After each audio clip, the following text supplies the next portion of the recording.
In 2004, I stumbled upon this film on TV.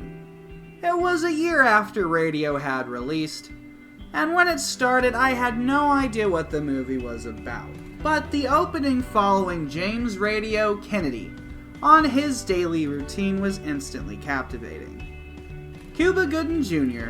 plays Radio in the film, and this performance is surely one of his best. He brings such a warmth and innocence to the role, and that is what makes the film so captivating, but also so inspiring. What makes the story even more inspiring is that it is true. While events in the film are condensed and small liberties were taken, for the most part, this film is factually accurate to the real James Radio Kennedy's story.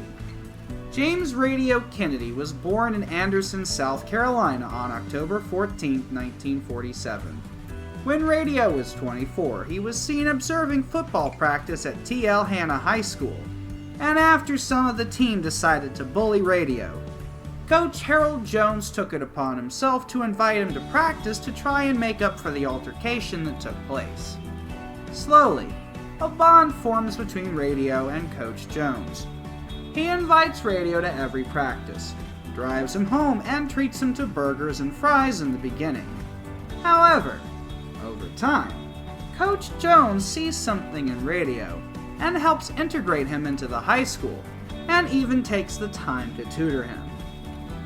The town of Anderson was not initially supportive of Radio, but Coach Jones refuses to give up and champions Radio until the town begins to love the sweet man, whose only issue is being a little slower than others. Radio had spent most of his life alone, wandering through the city, and while most people may have ignored or even pitied him, he was happy to explore and find the beauty that surrounded him. While football and sports, in general, would become something very special to Radio, his first love was his namesake. As he would wander through town, he would listen to music from his radio. In the film, Radio's mother remarks that of all the things she tried to teach him, the radio was the one that he truly took a shine to. The reason Radio would wander through the town during the day was because his mother works constantly at the hospital as a nurse, and that's why she could not give him the constant attention and extra help that he needed. Thanks to Coach Jones, Radio was never alone. He would spend his time as an assistant to Coach Jones or Coach Honeycutt. He would also spend his days taking classes at T.L. Hanna High and becoming friends with everyone there. Radio started his time with Coach Jones barely speaking or using one word here and there, but before long, Radio was able to be an effective assistant coach and remain as the athletic team's assistant coach. And he would lead the teams out at the start of every game. Radio would also be made a permanent junior at T.L. Hanna High so that he could always go to school there, something he would do for his entire life. Eventually, Radio's mother passes away, and while Radio would have family members to take him in and care for him, Coach Jones would never stop caring for and being there for Radio. We could be cynical about this story, we could rip on it for being a white savior narrative, or we could see the incredible reality of this story. A person saw another human in need and decided to help, without any wish of a reward for his deed. He simply wanted to be kind to this person that others choose to ignore. How often does that happen? How often does a person convince an entire town to rethink how they treat an individual? It is truly a rare act of kindness and generosity. It is something we could all learn from. This film beautifully tells the story of kindness without expectation, with incredible sincerity, wonderful performances, and scenes that would make anyone stand up and cheer, provided they are not dead inside and are comfortable with expressing their emotions.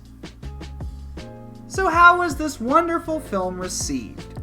Sadly, while it made a decent profit, it was lambasted by critics, and worse, The reason that so many of these critics decided to hate the film was for its sincere tone and Cuba's incredible performance. There is great truth to the scene from Tropic Thunder where Robert Downey Jr.'s character discusses certain actors being scorned for going full retard. This is not a slur or an insult. Rather, it is a case where actors who give incredible performances of a person with a disability are then criticized for being too over the top, for hamming up their scenes, or dumbest of all, for being disrespectful due to their extreme portrayal of that disability. When you actually hit the mark and perfectly embody this kind of character, I think it makes people so uncomfortable that they would rather criticize it than recognize its brilliance. Now, I think we should all find a wonderful sense of irony that when an actor perfectly portrays a form of retardation, it makes people so uncomfortable that they choose to criticize it instead of embracing its brilliance. Without Coach Jones embracing radio's brilliance, would he have had the wonderful life that he did? Would the town of Anderson be the same without this man making them smile every day for over 50 years? Would the world be the same without this act of kindness? Who knows how many people radio's story has touched? Who knows how many people this film has inspired? We may never know the amount of goodness that radio brought to the world, but we don't need to.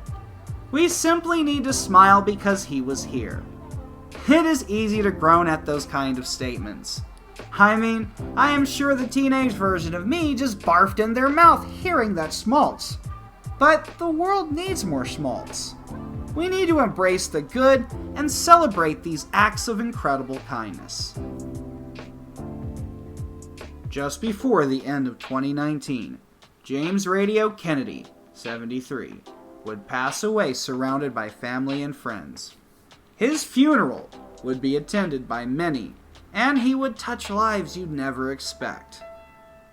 I think Chadwick Boseman, another famous TL Hanna High alumni and Anderson native, summed it up best in this tweet. Rest in power, radio. Always running out first. Now you can lead the angels into the courts of praise in heaven. In memory of this incredible man, let's all try to be a little kinder to one another. We can still rip on and burn our friends. I mean, that is part of what makes life so sweet. But we can also treat those most choose to ignore with warmth and kindness. It costs nothing. Who knows where it could lead.